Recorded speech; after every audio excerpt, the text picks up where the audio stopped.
Welcome on in, everyone, to the All Aussie Rules podcast. This is episode number 57. This is going to be our review of AFL Finals Week 1 and also a preview of all the matches, or both the matches, of AFL Finals Week number 2. Plenty of content to get through, plenty of information to get through. 2 more teams eliminated. We will be looking at all the winners and losers of the weekend and what we expect coming up in the weekend ahead. As always, don't forget to like, comment, subscribe wherever you're watching this or listening to this on YouTube or Spotify. Make sure you're interacting. It all helps the channel. Also, if you are on the YouTube or if you're not already, head over there. There's plenty of other content going live every day. Especially throughout the month of September. We're doing season reviews of every team as they get eliminated. We've done 10 through 18 are live on the channel already. 9th place Collingwood will be going live on Tuesday, and Wednesday, Thursday this week will be the 2 teams eliminated from this week. So yeah, make sure you check all of that out. Also, there's plenty of social media stuff on Facebook, Twitter, Instagram, TikTok, you name it, we got it. All Aussie Rules everywhere, so go check it out. Without any further ado, let's jump into the first game of the final series 2024. And it was Port Adelaide hosting Geelong over at Adelaide Oval. Billed as a big game. Port Adelaide have obviously not had the most success over the last few years in finals football. So there was a few people questioning what they would look like out there today or this weekend. And did they let everyone down? Yes, they did.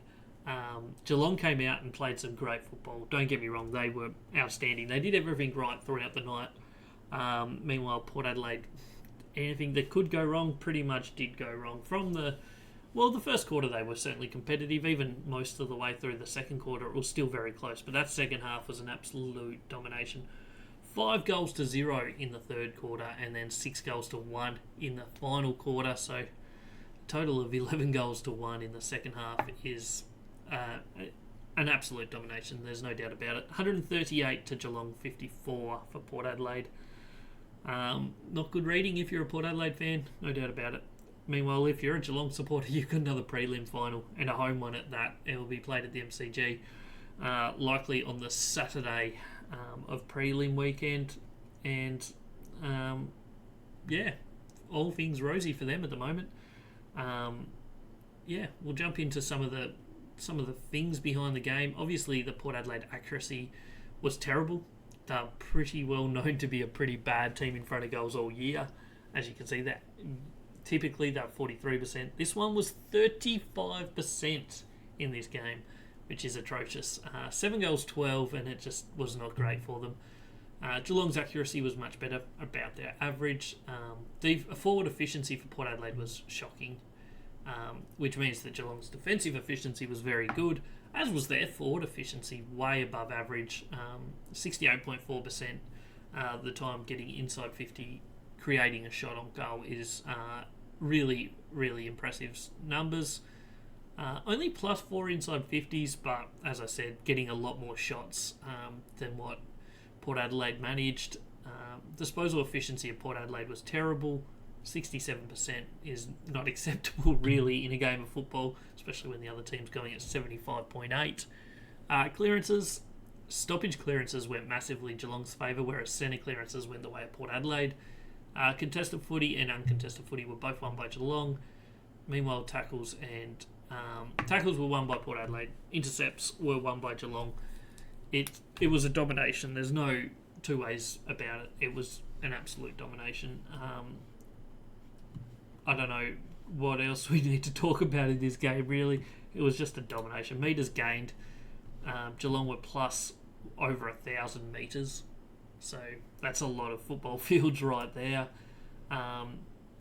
It was just an absolute domination. Some of the key players in this game, pretty much the best, probably 10 players on the ground, were almost all Geelong. Sean Manor was outstanding. He played a great game. He had 3 goals from 4 shots, as well as 23 disposals. So a really good game. Potentially his best game in the AFL so far, so that was good. Max Holmes, he's been good all year, and Thursday night was no exception to that. 668 metres gained, so I think he led the ground on metres gained. Yes, he did. So he was really good in that regard. What else do we have that's standing out? Tyson Stengel was great. He kicked 4 goals, as did Jeremy Cameron. 4 goals, 3 for Cameron, including a couple absolute rippers. One that potentially would have been goal of the year if it was kicked a week earlier. So he's had a great game. It's crazy how good he is when the ball's on the ground. For someone his size, pretty much you can just go through the Geelong lineup and you're pretty much not really having anyone that didn't perform that well. So pretty much across the board, they're pretty happy with how they played. Meanwhile, Port Adelaide had a lot of people underperform. Right from the start, it was a battle for them. Travis Boak may be their best player. He wasn't outstanding, but he was okay. Horn Francis was solid. He kicked a goal, missed a couple that he maybe should have kicked, but his contested ball work was solid. But overall, the Port Adelaide Football Club just did what, unfortunately, they do too often, and that's not perform once it gets to September. What does this mean going forward? I'm not 100% sure, other than the fact that they're going to have their work cut out for them if they want to bounce back this weekend. They've got a really tough game coming up. We'll get into that and who they're playing shortly, but not great. You want to look at a damning stat of this game. Score involvements for the match obviously went massively the way of Geelong. They had a lot more... Geelong, sorry. Had a lot more shots, a lot more scores, obviously, but there was 10... The top 10 players in score involvements were all Geelong. The leading Port Adelaide player was 6, which was Wines and Boak. There was 10 players from Geelong that did more than 6, including Manor, who had 13, Dangerfield and Cameron, who had 12 each, Brad Close, who had 11, Tom Atkins, 10, Oliver Dempsey had 8, Oliver Henry had 7, Tanner Bruin, Tyson Stengel and Max Home all had 7 score involvements. So just an absolute domination from them in pretty much every facet of this match. No doubt about it. That's pretty much all you have to say about it, I think, is it was a one-sided affair from start to finish. We'll move on to game number 2 of the weekend. To be honest, it was not an absolute smacking, but Hawthorn looked pretty comfortable after quarter time in this one. First quarter was tight. Bulldogs had the lead, but Hawthorn came out, especially late in the second quarter, really started to dominate the game. Third quarter, they controlled it completely, and then fourth quarter kind of petered out into a nothingness, with Hawthorn maybe in cruise control late in the game. You look at some of the numbers, Bulldogs averaged 94 points a game, they scored 62. That sums it up right there. Their accuracy was solid. Their forward efficiency wasn't great, but it certainly wasn't terrible. But you know what was? Inside 50s, plus 20 to Hawthorn Football Club, which is a huge, huge number, especially against a team like the Bulldogs, who tend to really do well at that forward half control of the game. They just couldn't do it. They couldn't control anything in this one. A lot of that's to do with their disposal efficiency, 69.6. And if you go right down to the bottom of that table, minus 18 for Hawthorn in turnovers. Huge, massive advantage. Both teams are really good at it. Two of the better teams, 2 of the top 4 or 5 teams in the AFL in the turnover to intercept ratio, so in the positive side. And it was just a one-way show from Hawthorn. It was an absolutely incredible performance from them in that regard. Their best of the year by far. I don't know about numbers-wise, whether it was the best by far, but it certainly was the best they've done in that regard. Some of the players that led to this: Scrimshaw had 12 intercepts, Sicily had 9, Harry Morrison had 8, and Sam Frost had 7. The only one above any of them was Rory Lobb, who only had 8 for the Bulldogs. So just an absolute domination in that category, really, and it leads to a dominant win from Hawthorn. Clearances were pretty good from Bulldogs, in all honesty, +7, +3 for centre clearances and +4 for stoppage clearances. But as soon as it got out of the clearance, it was all Hawthorn.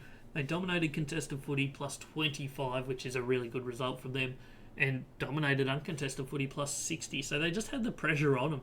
Every time the Bulldogs had the ball, the pressure was on. And it led to turnovers. It led to Hawthorn getting the intercepts and going the other way and converting. It was just a really good performance from them in that regard. You look at score sources, where they got their points from, it was turnover. Hawthorn kicked 11 goals, 7 from turnovers, whereas Bulldogs kicked 5-5. So that's like a 38-point difference right there. That's the game. That's the ball game. No doubt about it.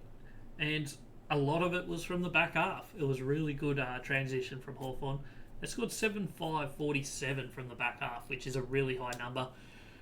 Most teams go about 30-ish points from the back half a game, 30-35. So 47-6 is just a domination. Bulldogs couldn't transition the ball at all, whereas Hawthorn just had it under control from start to finish.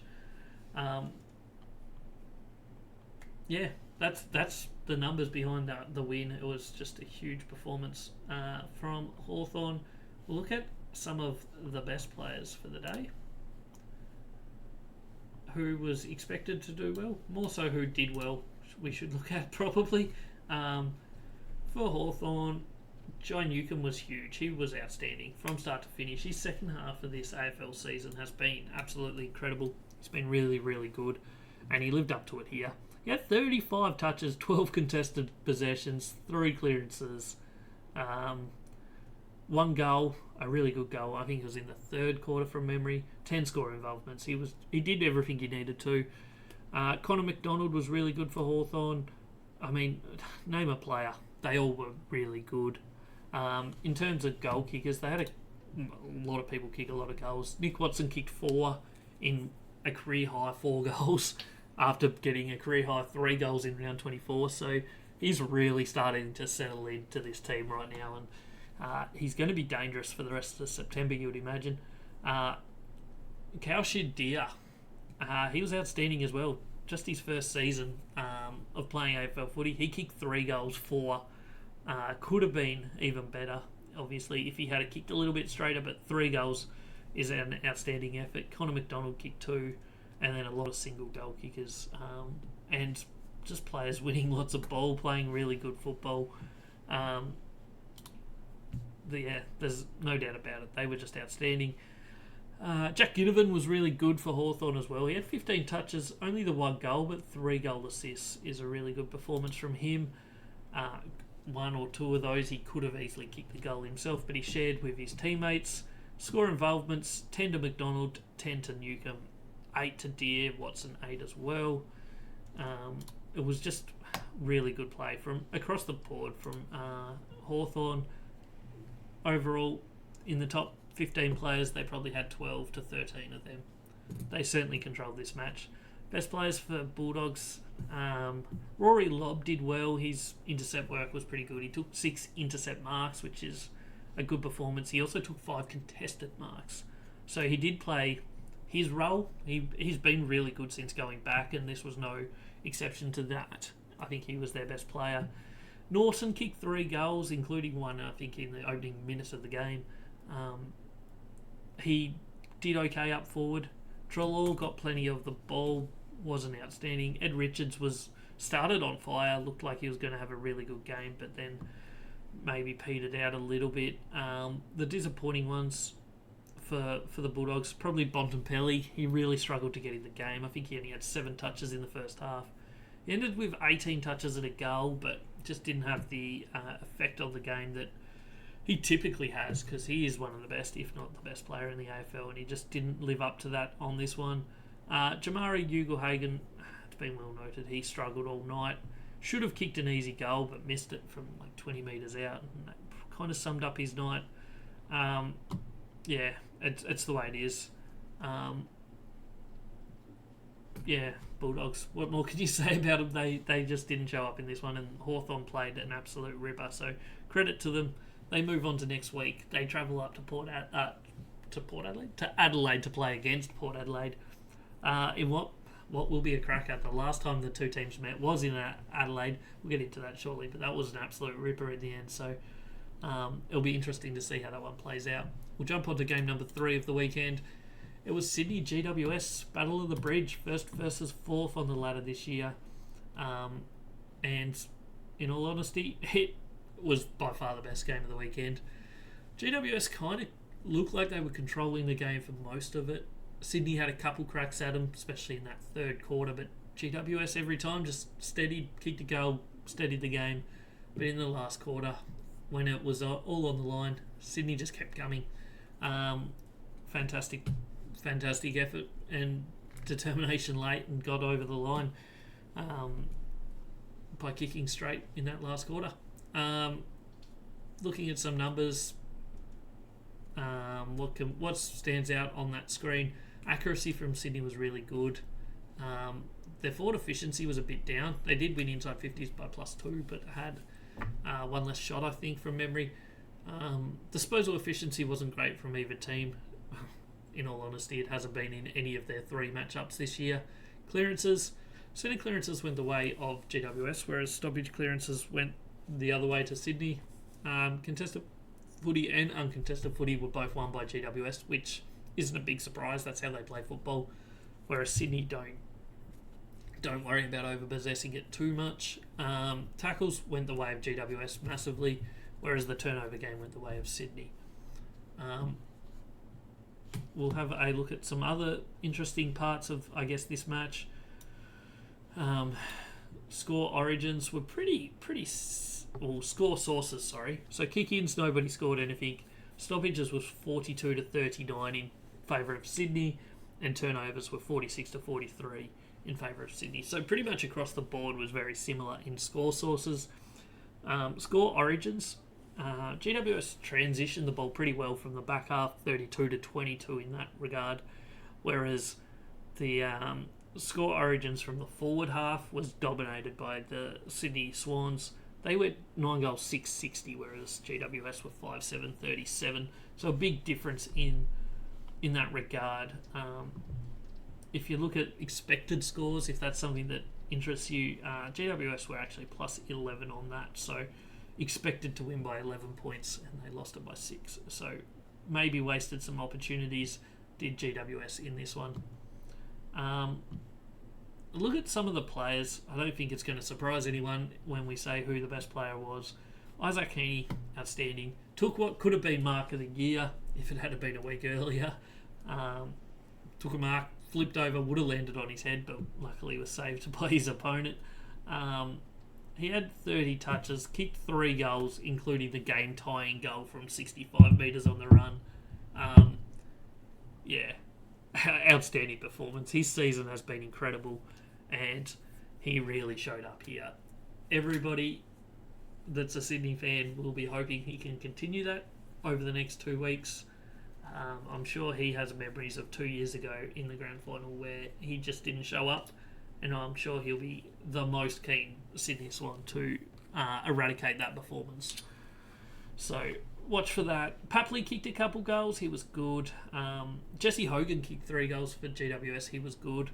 Tom Green had a lot of it, including a lot of clearances, 10 clearances, 19 contested possessions. He was outstanding as always. Sam Taylor is a really good backman, obviously. He's, if not the best key defender, he's very, very close. He played well. Sydney across the board were okay, especially late. Like Chad Warner's last quarter was incredible. He only had 7 clearances for the game. I say only 7 clearances. That's quite a decent number. But all 7 of them were in the last quarter. Brodie Grundy had some very important plays, especially late. I think what else is worth noting? James Peatling, he played one of his better games. His first half was outstanding. His second half was solid as well. who haven't we mentioned that kicked some goals? We mentioned Jesse Hogan. Aaron Cadman kicked 3 goals. Only 7 disposals, but 3 goals is a good effort. Callum Ward kicked 2. Will Hayward and Tom Papler kicked 2 each. So, overall, GWS will probably be kicking themselves for this one that they didn't get the win. But in the end, Sydney just fought it out better in that last quarter and got the win. Interesting to note, leading score involvement player on the ground was Lachlan Keefe. Who would have expected that? He had 9. He only had 10 disposals, but 9 score involvements, which is an absurd number. 8 of his 10 possessions as well were contested, so he was in the thick of it. Played a solid game for someone that probably wouldn't have been expecting to be that good, so he did well. As the backup ruckman, I think the ruck battle probably went the way of Grundy over Kieran Briggs in this one. Quite convincingly, I think Briggs got beaten, but that happens. You move on. Another outstanding effort and worth noting is James Rowbottom. His defensive work as a midfielder is, in my opinion, the best in the league. He had 5 clearances in the offensive sense, but he also did a lot of other things. He had 11 tackles and 43 pressure acts, which is a huge number. Nobody else had over 28 on the field, so he did what he does best, which is pressure and tackling. So that's Sydney Swans v GWS. Sydney go into a prelim now, whereas GWS host the loser of the final elimination final next Saturday. Saturday. We'll jump into the final game from first week of finals. And it was Brisbane-Carlton at the Gabba, and this game was over before it started. It ends up only being a 28-point margin, which doesn't look that bad on paper, but when you consider it was 60-0 with about 3.5 minutes to go in the second quarter in the favour of the Lions, you'd understand that the game was over pretty early. Yeah, Carlton fought their way back and ended up kicking, 71 to 39 from that point on, but it was nothing. It meant nothing. The game was over. The commentators tried to talk it up that Carlton were coming back, especially in that third quarter when they kicked a couple early ones, but let's be honest, they were never really challenging. I think they kicked the last 3 goals in the last 4 or 5 minutes as well of the game, so it could have been still 50-odd points if Brisbane closed out the game there late, but they didn't, so it is what it is. Brisbane, their accuracy let them down again, 42%. Forward efficiency-wise, they were good. Defensive efficiency-wise, they were outstanding. Inside 50s ended up level, but don't read too much into that. Brisbane dominated that stat early in the game. Carlton dominated it late, but as I said, the game was over. I was a little worried at one point in the first quarter because Brisbane were dominating field position, dominating the game, but just weren't really putting the scores on the board about halfway through the first quarter. And I was a little bit worried because they did that earlier this year against Carlton up at the Gabba, and it cost them the game. And it was kind of the story of most of their first half of the year, just wasting opportunities, and that hurt them in the long run, and they'd lose games. But they held on in this one, so that's a positive for them. Went +2 in clearances for the way of Brisbane, which they were a pretty good clearance team, so you kind of expect that. Contested footy went the way of Carlton, which is a good sign for Carlton because typically they play a lot better when they're winning the contested footy. The games that they lose, typically the ones they lose in the contested footy. But it'll be interesting to see what that stat kind of rose and fall through the game. Tackles dominated by Brisbane, +23. They're not a great tackling team typically, but in this one they absolutely showed out in their best performance tackling-wise for the year. Intercept game they also won by 3, so a really good performance in all honesty from Brisbane in this one. Looking at some of the stats, we'll look at the score sources because I think that's the most important factor here. Turnovers, Brisbane got 11 goals, 10-76. Meanwhile, Carlton only managed 6-1-37. So that's the ball game right there. Just getting scores from turnovers was absolute domination from Brisbane. They managed to do it from the back half, 36-25, and then also in the forward half, 49-27. So they were really good. Carlton scored out of the centre bounce, 3 goals won, so that's pretty high number for them. But overall, just domination by Brisbane. We'll look at some of the players. Who were the best players on the ground? Who did well? First, we'll start with goal kickers. Harry Mackay kicked 3 in a losing team, which was pretty solid from him, especially when you consider he didn't have his partner in crime in Charlie Curnow up there. But Brisbane were dominant in this regard. Cam Rayner kicked 3 in what is one of his better games of the year. He's had a few good games, but this was one of his better ones. 2 goals to Archie, Logan Morris, Joe Danaher. Charlie Cameron also had one of his better games in what has been a reasonably quiet year for him. And Kai Lohman also kicked 2. And for Carlton, Mark Pittenay kicked 2 as well. Best players. Interestingly, if you look at AFL ratings, it's Carlton 1 and 2, George Hewitt and Paddy Cripps. I think they both played really well. Had a lot of the ball, 33 for Hewitt, 31 for Cripps. Both kicked a goal as well. But I think you can't go past what Brisbane did, especially early on in the game when looking at best players here. Cam Rayner was great, as I said. He had 12 touches, 3 goals, 1, as well as a goal assist. Will Ashcroft was really good. He had 20 touches. Was really solid. Zorko was good. Oscar McInerney was the best ruckman on the ground. Lachie Neale continued his great season. Probably wasn't as good or as effective as he has been, but he was still really good. Josh Dunkley was good. Starkovich, 10 intercepts, was really good. Lewis Young also for Carlton had 10 intercepts. Wiedering was okay, solid, without being outstanding. He had a lot of work to do early in the game, and it's not his fault that the ball was pretty much living there. Overall, really dominant performance, I guess, from Brisbane in this one. Nobody really massively underperformed from either team. It was just the fact that if you look at the first half, it was a domination by Brisbane, and a lot of Carlton players may be underperforming, but they turned it around in the second half. Interesting to note, Eric Hipwood had a minus AFL rating of -0.5. He didn't do much. He had 15 disposals, but didn't do much with it. Harry Mackay kicked 3 goals, but yet only got a rating of 0.4, so you sometimes got to take those champion data /AFL ratings with a grain of salt. I have a bit of work to do before my ratings become official, but I have a feeling Harry Mackay will rate a lot higher than 43rd on the ground. 44th, sorry. That's that game. Carlton go home. That's the end of their season.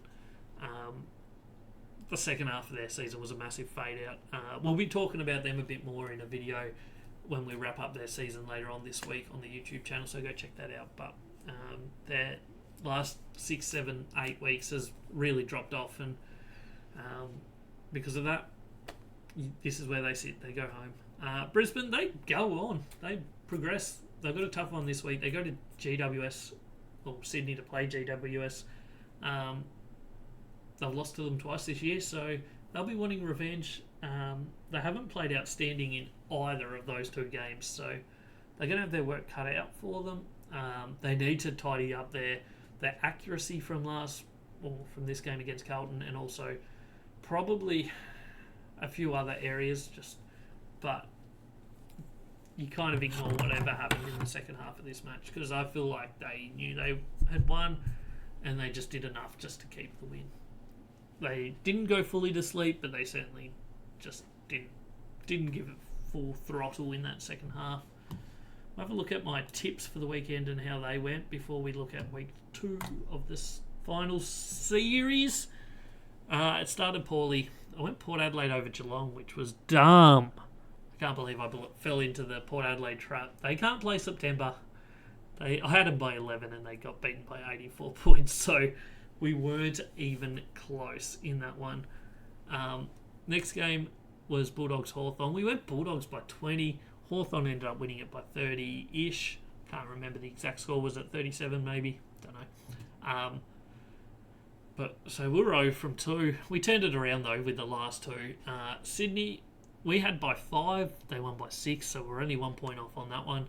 And the final game of the weekend, we had Brisbane by 27. They won it by 28. So once again, we're only 1 point off. So 2 games we were very, very close. The other 2 we were not even in the ballpark. But that happens in tipping sometimes. So we went 2 or 4. It wasn't a great weekend, but at the same time, it wasn't the worst of all time. We'll now have a look at the 2 games this weekend, the 2 semi-finals. And first up, we have Friday night in Adelaide. Port Adelaide hosting Hawthorn. Obviously, Port Adelaide finished second on the ladder through the regular season, Hawthorn 7th. But based on what we saw on the weekend, it's not going to be like that at all. Port Adelaide, who, I don't know the numbers behind them, what they're doing. Their numbers are really good across the board. The one area they're going to struggle here is contested footy. They don't do contested footy too well, and Hawthorn are smashing that area at the moment. So that is a big concern for Port Adelaide. Because the pressure from Hawthorn, especially last week, was outstanding. If they bring that heat again, it could really, really hurt Port Adelaide.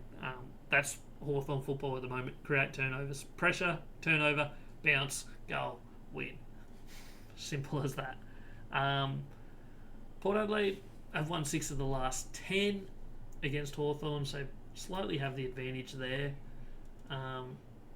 However, if we look at the last game that they played each other, it was round 10 this year. Hawthorn looked home and hosed. This was really the start of where they started to look really good.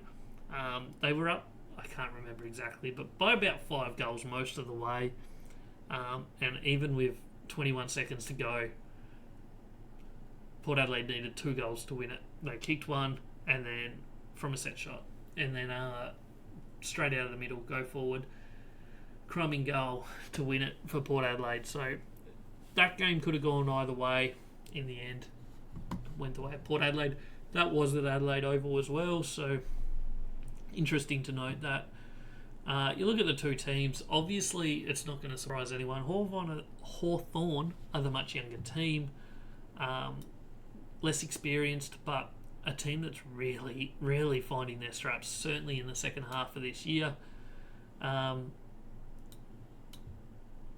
Port Adelaide get a lot more of their score from turnovers than Hawthorn do, whereas Hawthorn get theirs from stoppage, averaging 47 points a game from stoppage are the Hawks, whereas Port are only 33. And then from score origin, Port Adelaide get it from the defensive half a lot, scoring 34 points a game, whereas Hawthorn get most of theirs from the forward half, 47 points a game. So that'll be interesting to see how that matches up. Shoot.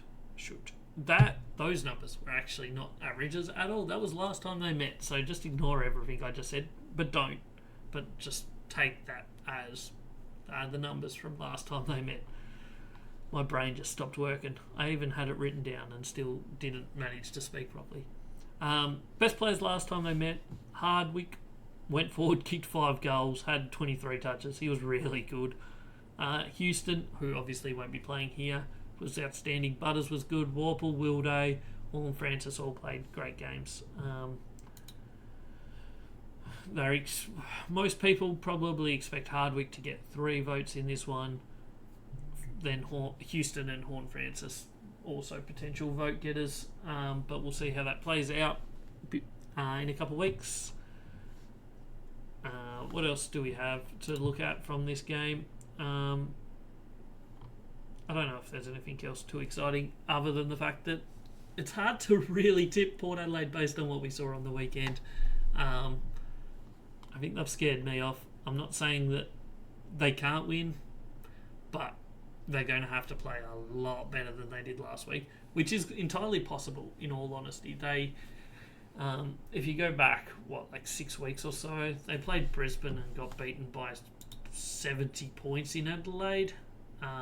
and then they followed that up the next week with a win.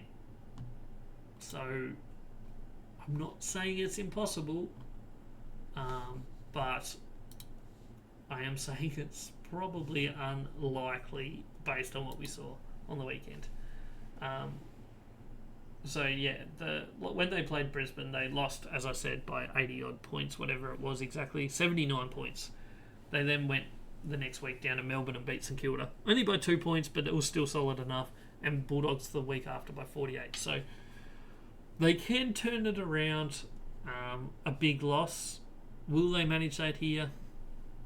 Your guess is as good as mine. We'll jump into the other game from the next game this weekend. The final game of semi-final weekend. It's GWS hosting Brisbane. It's going to be in Sydney at Giants Stadium, and in all honesty, should be a cracker.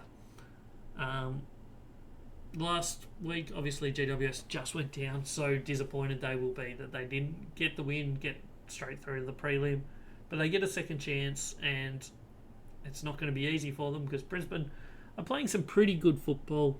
They looked outstanding last night, my time, a couple nights ago for you guys. Was really good performance. So this should be a cracker. You look at the last 10 matches, Brisbane 6-4. However, GWS have won both games where they met up this year. The most recent one is not that tab or that one, it's this one. Was in round 22. Brisbane, in all honesty, probably played better than GWS in that game, but they just kicked really poorly at goal. It was a home game for Brisbane, and they just wasted their opportunities, especially going forward and in many ways converting those opportunities.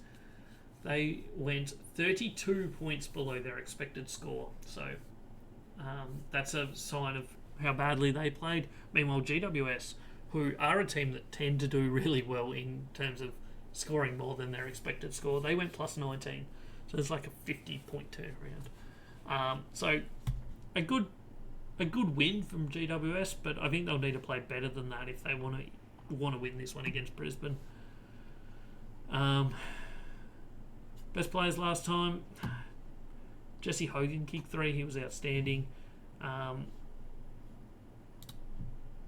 James Peatling played really well. He played good again this weekend. Will Ashcroft was good. Tom Green. They had plenty of good players. Scoring sources last time they met was stoppages was the killer for Brisbane. GWS kicked 55, 9 goals 1 from stoppages, whereas Brisbane kicked 3 goals 11. So Brisbane had more shots from stoppages than GWS. They just could not kick straight. And also same in regards to forward half. 7-2 for GWS to 2-9 for Brisbane. Their kicking on that day was just quite bad. The other time they met this year was round 7. It was Anzac Day weekend. Anzac Day game, or night game, sorry. It was at Manuka Oval. GWS absolutely dominated Brisbane in this one. They controlled it. They won it easy. In all facets of the game. They never looked like losing this one. Tom Green was outstanding. He had 37 touches, 7 clearances, 17 contested possessions, a goal. He did everything he needed to.